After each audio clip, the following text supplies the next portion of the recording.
Hi friends, ఒకప్పుడు ఎవరైనా car కొనుక్కున్నారు అనగానే మారుతి కారు కొనుక్కున్నారు అని అభినందనలు చెప్పేవారు. ఒకప్పుడు ఇండియాలో కార్ అంటేనే మారుతి కార్ అన్నట్టుగా ఉండేది.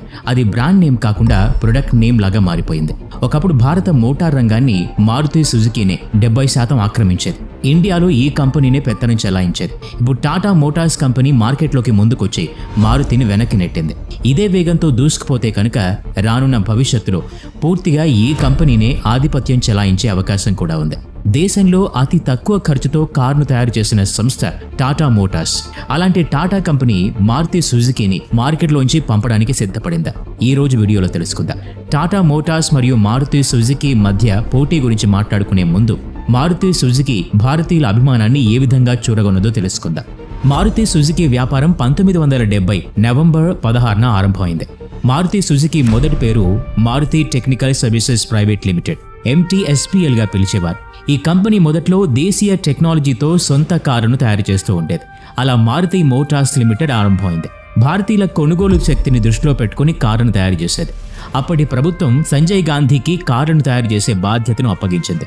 దురదృష్టవశాత్తు ఆ బాధ్యతను సంజయ్ గాంధీ పూర్తిగా నెరవేర్చలేకపోయారు. 1980లో సంజయ్ గాంధీ మరణించారు. అదే సమయంలో ప్రభుత్వం తమ కార్ల తయారీలో సాంకేతిక సహకారాన్ని అందించే సంస్థ కోసం వెతకడం మొదలుపెట్టింది. ఈ క్రమంలోనే మారుతి ఉద్యోగ్ లిమిటెడ్ ని కూడా ఆరంభించింది. అప్పుడే జపాన్లో కార్లను తయారు చేసే సుజుకీ కంపెనీ ప్రభుత్వం దృష్టికొచ్చింది. 1982లో Maruti Udyog limited, Suzuki company ఒప్పందం మీద సంతకాలు చేశాయి. రెండు కంపెనీలు పార్ట్నర్షిప్లోకి వచ్చాయి. ఆ విధంగా దేశంలోనే అతిపెద్ద కార్ల కంపెనీగా అవతరించింది మారుతి సుజుకీ. మొదట్లో సుజుకీ కంపెనీ జపాన్ నుండి కార్లను దిగుమతి చేసుకునేది.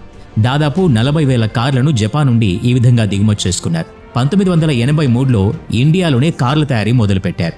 అలా తయారు చేసిన మొదటి కార్ చాలా పాపులర్ కార్ అయిన మారుతి 800 SS ఆల్టో మోడల్ లాగా తయారు చేశారు. మార్కెట్లో మారుతి 800 చాలా హిట్ అయింది.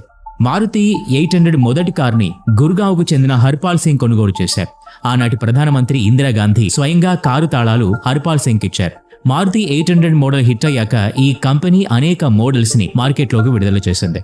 1984లో మారుతి వ్యాన్, 1985లో జిప్సీ, 1990లో సైడాన్ 1000 కార్ని లాంచ్ చేశారు. 1993లో మారుతి జెన్, 1999లో బాలెనో, వ్యాగనార్ లాంచ్ చేశారు. 2000 సంవత్సరంలో ఆల్టో లాంచ్ చేశారు. అప్పటి నుంచి ఇప్పటి వరకు మారుతి సుజుకీ అనేక మోడల్స్ ని మార్కెట్లోకి విడుదల చేసింది. ఈ కంపెనీ ఎంత ప్రాచుర్యం పొందిందంటే దేశంలో కార్ అంటేనే మారుతి అనేలాగా మారిపోయింది.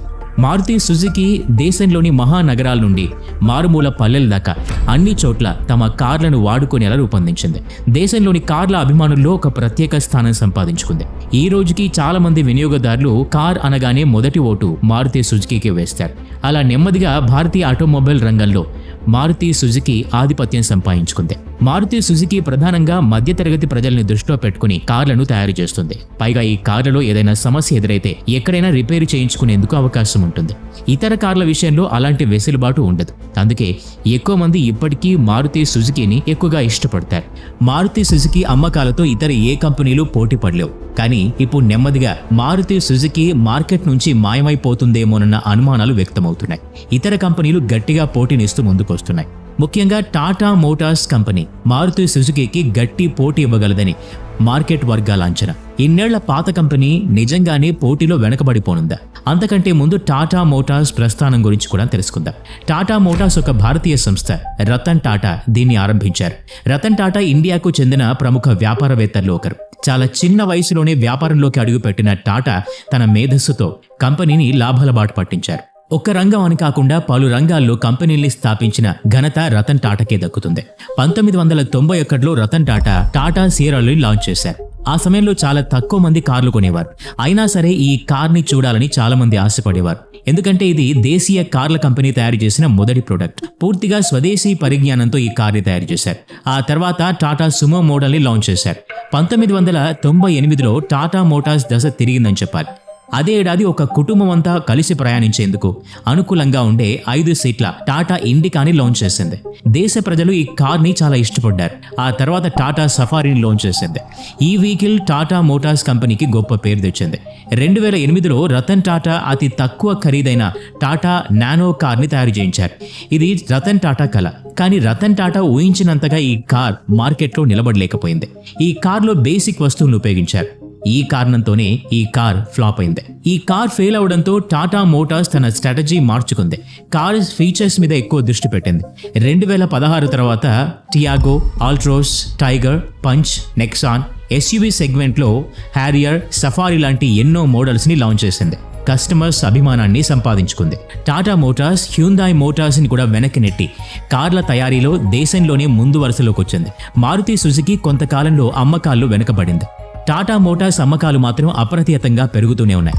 టాటా మోటార్స్ తొందరలోనే మారుతి సుజుకిని వెనక్కి నెట్టి దేశంలోని ఆటోమొబైల్ రంగంలో ముందు వరుసలోకి వస్తుందని ఆ రంగంలోని అనుభవజ్ఞులు చెప్తున్నమాట.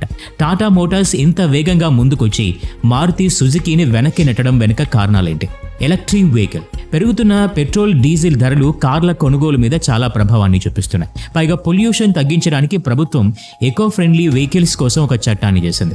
2030 నాటికి మొత్తం ఎలక్ట్రిక్ వెహికల్స్ మాత్రమే ఉండాలని కోరుకుంటోంది. అందుకే ప్రభుత్వం ఎలక్ట్రిక్ వెహికల్స్ కొనుగోలు చేసే వారికి అనేక రాయితీలు కూడా ప్రకటిస్తోంది. నెమ్మదిగా ప్రజలు ఎలక్ట్రిక్ వెహికల్స్ కొనుక్కునేలా వారికి ప్రోత్సాహం ఇచ్చేందుకు ప్రయత్నిస్తోంది. అందుకే ఇటీవల కాలంలో చాలా మంది ఎలక్ట్రిక్ వెహికల్స్ ని ఎక్కువగా ఇష్టపడుతున్నారు. మారుతి సుజుకి ఈ రోజుకి కొత్త మోడల్స్ని మార్కెట్లోకి తీసుకొస్తుంది. కానీ ఇప్పటి వరకు ఒక్క ఎలక్ట్రిక్ వెహికల్ని కూడా తయారు చేయలేదు. ఈ కంపెనీ ఇప్పటికీ పాత పద్ధతిలోనే ఆలోచిస్తోంది. మరోవైపు టాటా మోటార్స్ ఎలక్ట్రిక్ కార్ల తయారీ మీద తన దృష్టి పెట్టింది. ఇప్పటికే ఈ కేటగిరీలో 2 కార్లను కూడా లాంచ్ చేసింది. ఒకటి టాటా టైగర్, రెండోది Tata Nexon EV. Tata Nexon EV భారత్లో అధికంగా అమ్ముడుపోతున్న ఎలక్ట్రిక్ కార్. భారత మార్కెట్లో ఎలక్ట్రిక్ కార్ల తయారీలో టాటా మోటార్స్ అతిపెద్ద సంస్థగా అవతరించబోతోంది. మారుతి ఇప్పటి వరకు ఒక్క ఎలక్ట్రిక్ మోడల్ని కూడా మార్కెట్లోకి తీసుకురాలేకపోయింది. 2025 నాటికి తన మొదటి ఎలక్ట్రిక్ కార్ని లాంచ్ చేయొచ్చు. ఈలోపే టాటా మోటార్స్ కార్ల వ్యాపారంలో ముందుకు దూసుకుపోవచ్చు. Safety rating. హైవే రోడ్లు, రింగ్ రోడ్ల కారణంగా కార్లు చాలా సేఫ్టీగా ఉండాలని కోరుకుంటున్నారు. అందుకే ఏ కారు ఎలాంటి ప్రమాదాల్ని తట్టుకోగలదని ఎంక్వైరీ చేసి కొనుక్కుంటున్నారు. టాటా మోటార్స్ సేల్స్ గణనీయంగా పెరుగుతున్నాయి. సేఫ్టీ విషయంలో టాటా కంపెనీ అనేక జాగ్రత్తలు తీసుకుంటోంది. కార్ల కంపెనీలకు సేఫ్టీ రేటింగ్ ఇచ్చే గ్లోబల్ ఎన్సీఏపీ టాటా కంపెనీకి 5 స్టార్ రేటింగ్ ఇచ్చింది. మారుతి సుజుకీకి ఈ రేటింగ్లో ఒక్క పాయింట్ కూడా రాలేదు. భారత్లోని మొదటి 100 అత్యుత్తమ కార్లలో టాటా కంపెనీ కార్లే ఎక్కువగా ఉన్నాయి. Vocal for local. కరోనా దెబ్బకి కుదేలైన భారతీయ ఆర్థిక వ్యవస్థను పట్టాలెక్కించేందుకు ప్రధాని మోదీ వోకల్ ఫర్ లోకల్ నినాదాన్ని ప్రచారం చేశారు. స్వదేశీ వస్తువుల్నే కొనుగోలు చేయమని పిలుపునిచ్చారు. ఆ పిలుపుని టాటా కంపెనీ బాగా ఉపయోగించుకుంది. తన సేల్స్ పెంచుకుంది. మారుతికి గట్టి పోటీ ఇస్తోంది. 2 కంపెనీల మధ్య పోటీ ఇలాగే ఉంటే రాబోయే రోజుల్లో ఏ కంపెనీ టాప్ ప్లేస్లోకి వస్తుందో కామెంట్ రూపంలో తెలియచేయండి. ఈ వీడియో నచ్చినట్లయితే లైక్ చేయండి, షేర్ చేయండి. ఇలాంటి మరిన్ని వీడియోస్ కోసం ఈ ఛానల్కి సబ్స్క్రైబ్ చేసుకుని బెల్ ఐకాన్ మీద క్లిక్ చేయండి. నెక్స్ట్ వీడియోలో మళ్ళీ కలుద్దాం. Thanks for watching.